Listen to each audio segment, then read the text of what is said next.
Bab 15, Belajar Berbakti. Sore ini Siva bersama Dina dan Afia serta beberapa anak satu kamarnya di Astri membersihkan piring kotor, karena tadi tak membantu kupas-kupas bawang, sebab berhalangan memperbaiki atap jujukan yang bocor. Mereka saling bekerja sama membersihkan piring karena akan dipakai lagi untuk makan malam oleh para santri. 1 jam berlalu setelah cuci piring seraya ngerumpi, mereka kembali lagi ke asrama untuk persiapan sholat maghrib dan mengaji. Siva hendak mengganti pakaian sehingga gadis itu keluar sejenak dari asrama dan menuju ke jujukan untuk berganti pakaian dan akan mengaji lagi. Namun tak lama Ilham datang setelah mengucap salam seraya membawa ponsel milik Siva. Ilham sempat tertegun seraya menunjukkan pesan dari Roy padanya. "Assalamualaikum, Dek." "Waalaikumsalam. Kamu nggak ngaji?" "Ngaji, Mas, Dek. Tadi Mas lihat HP kamu. Pas Mas buka ternyata ada pesan dari Roy." "Pesan dari Roy? Mas kok bukain HP-ku tanpa izin sih? Jadi apa saya salah melakukan itu?" "Nggak sih, tapi seenggaknya Mas tanya dulu sama aku." Siva pun membuka pesan yang Roy kirimkan sehingga Siva terbelalak. Roy mengirim foto Siva ketika masih senang nempel dengan Ari dan dirinya. Ilham tidak marah karena itu sudah lama, hanya saja jika disebar kemana-mana Ilham malah tak tega. "Sini, aku hapus aja, foto di Instagram dan Facebook kamu yang gak berhijab dihapus aja ya." "Loh kenapa? Itu fotonya bagus semua loh," protes Siva. "Mas sayang sama kamu, Dek. Makanya Mas minta dihapus ya fotonya." "Tapi fotoku udah ribuan, Mas. Capeklah ngapusnya. Nanti Mas bantuin deh." Kemudian Ustadz Ilham hendak beranjak namun Siva memintanya berhenti sejenak. "Mas Ilham, dalam. Boleh aku lihat pesan Roy? Aku cuma mau lihat Mas. Nggak akan aku balas." Sehingga Ilham mengangguk dan memberikan ponsel Siva.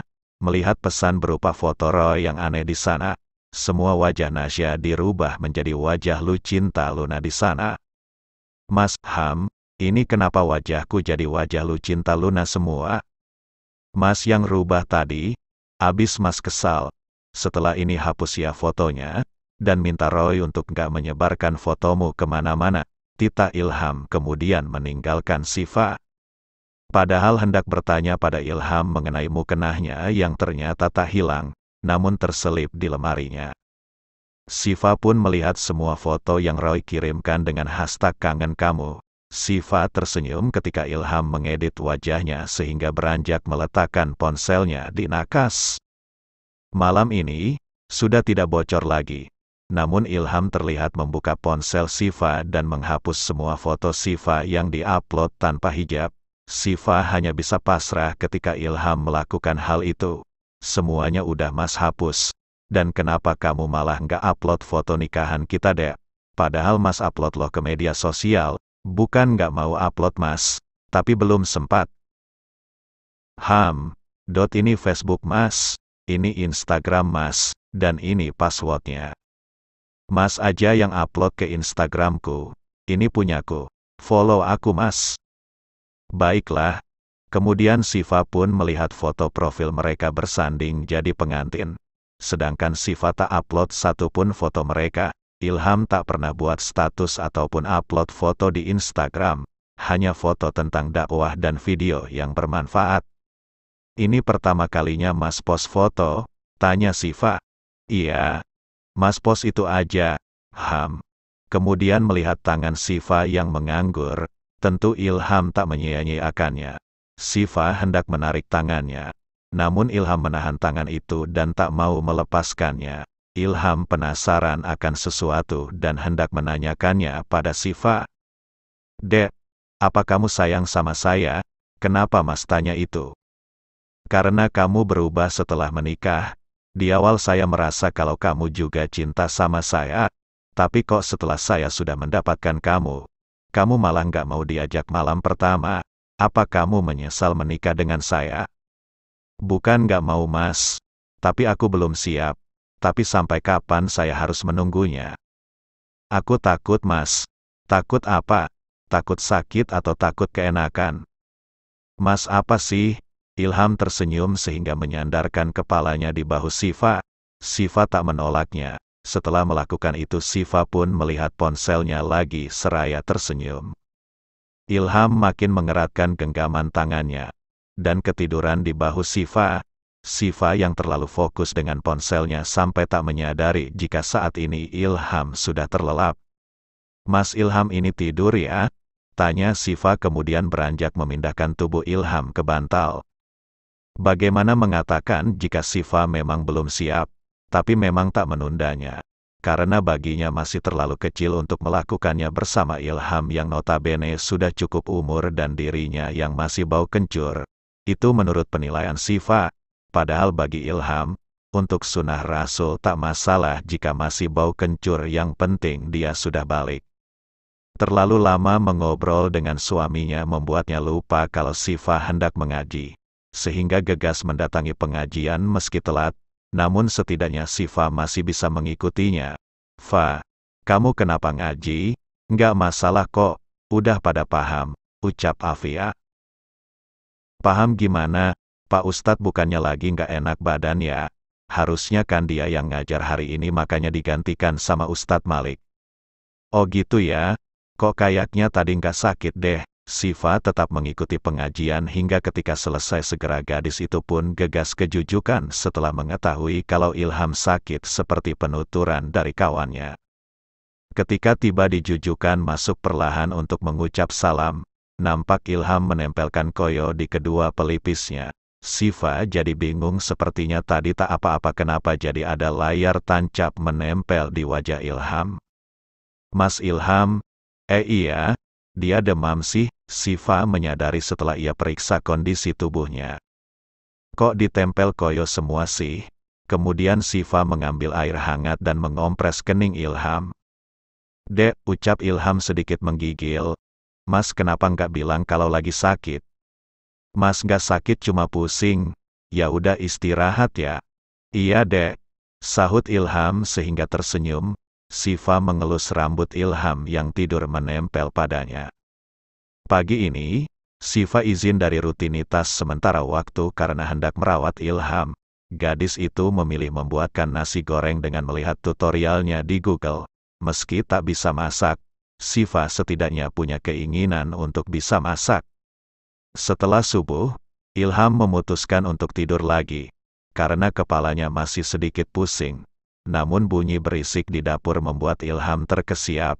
Pikirnya ada apa? Namun Siva sepertinya berhasil membuatkan nasi goreng untuk suaminya. Siva sama sekali tak merasakannya, terlalu semangat karena akhirnya berhasil berperang dengan wajan dan spatula. Maka gadis itu pun berhasil membuat nasi goreng. Setelah itu, membangunkan suaminya, "Mas, bangun, ayo makan nasi goreng." Jadi adek beneran masak nasi goreng? Kirain Mas cuma mimpi. Kalau adek masak nasgor." "Cuma mimpi," Siva mengernyit. "Hehe, maaf ya, ya udah suapin dong. Abis itu Mas mau minum obat?" "Iya." Ketika suapan pertama itu mendarat di mulut Ilham, Ilham langsung meringis. Entah berapa garam yang Siva masukkan ke dalam. Haruskah Ilham katakan yang sebenarnya? Betapa asinnya nasi goreng buatan Siva.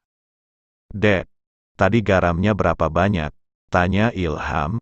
"Cuma 2 sendok Mas." "2 sendok? Apa adek ngerasain masakannya ketika masak?" "Enggak, karena aku mau Mas orang pertama yang mencicipinya." "Kenapa Mas? Nggak enak ya masakan aku?" "Harusnya adek cicipi dulu," nasihat Ilham. Ilham hanya tersenyum sehingga Siva pun mencicipi nasi goreng asinnya itu. Sehingga gadis itu melepehnya di tisu. "Nasi goreng macam apa ini?" Cuy, Siva segera mengambil air minum. Ilham tersenyum karena akhirnya Siva sendiri yang menjawab pertanyaannya. Namun Ilham masih berusaha memakannya karena menghargai Siva yang sudah payah memasakkan untuknya. Sehingga Siva segera merebut nasi goreng yang rasanya tak karuan itu. "Ya udah Mas makan sini." "Nggak apa-apa." Ilham tetap ingin memakannya supaya Siva tak kecewa. "Udah jangan dimakan." yang ada Mas malah tambah sakit. Aku minta ke Bu Nyai aja. Tapi kan Ade udah masakin. Sebenarnya enak kok, cuma garamnya aja kebanyakan. Iya, aku terlalu semangat masak. Padahal aku naruh garamnya kayak yang chef lakuin Mas, yang tangannya ditekuk itu loh. Hehehehe, Siva yang skill masaknya masih belum sempurna malah hendak bergaya seperti chef profesional. Kok ketawa Mas? Udah nggak apa-apa Mas, tahan kok. Sini Mas makan. Jangan Mas tunggu sini ya. Aku ke dapur santri dulu. Tahan lapar dulu. Ya, jangan makan nasi gorengku. Sehingga Siva pun membawa nasi goreng itu keluar. Dek mau dibawa kemana nasgornya? Kasih ayam? Biar ayam aja yang kasinan. Ya Allah istriku hehe. Ilham sepertinya akan segera sembuh karena istri absurdnya itu selalu membuatnya geleng kepala. Siva memilih ke dapur untuk minta dimasakin oleh Bu Nyai saja. Untungnya nasi sudah matang dengan bahan lengkap di sana. Sehingga saat ini, Siva memilih sarapan nasi goreng saja sembari menemani suaminya. Jadi kamu udah masak tadi dan garamnya 2 sendok teh. Apa kamu mau meracuni Pak Ustadz hehe? Cibir Bu Nyai dengan tawanya. Bu Nyai mah, namanya juga aku baru belajar masak. Ajarin aku Bu Nyai. Nanti kalau Mas Ilham minta masakin lagi jadinya aku bisa. Emangnya kamu nggak diajarin masak sama umi kamu? Belajar fa dikit-dikit, manjakan perut suamimu, supaya Pak Ustadz makin sayang sama kamu. Nasihat Bu Nyai. Emang harus juga ya manjain perut? Iya dong harus. Tapi kalau Mas Ilham bisa menerima apa adanya, ya kamu harus bersyukur juga. Siva hanya tersenyum, karena Ilham memang menghargai masakannya tadi meski itu akan membuat Ilham makin sakit. Sehingga Siva pun melihat step demi step ketika Bu Nyai memasak nasi goreng, dan rasanya sangat enak, jauh sekali dari yang Nasya buat. Setelah beres Siva membawa 2 piring nasi goreng sehingga akan menikmatinya bersama Ilham. Assalamualaikum, ucap Siva seraya membawakan nampan berisi 2 piring nasi goreng. Waalaikumsalam, Mas mau kemana? Nampak Ilham baru saja menyelesaikan mandinya. Dengan melilitkan handuk saja di pinggangnya dengan rambut yang masih basah itu menetes membasahi tubuhnya yang putih bersih. Sehingga Siva menelan selaiva melihat tubuh kekar Ilham saat ini. Mas abis mandi? Lumayan segar setelah mandi. Ilham terbiasa mandi dan menyiapkan bajunya sendiri. Itu kenapa Siva tak tahu bagaimana dalamnya tubuh Ilham. Terlebih pemuda itu selalu memakai jubah dan baju koko di hadapan Siva dan jarang membuka pakaiannya. Iya. Ayo makan dulu. Mas, ajak Siva sehingga kini keduanya ke meja makan untuk makan. Kalau yang ini enak juga, tapi enakan yang tadi hehe. Mas mah ngejek aku ya? Gerutu Siva. Nggak sayang, apapun yang kamu masak Mas menghargainya, karena masakan istri sendiri itu jauh lebih istimewa. Meski rasanya nggak karuan, jangan katakan itu dek, masak itu mudah kok.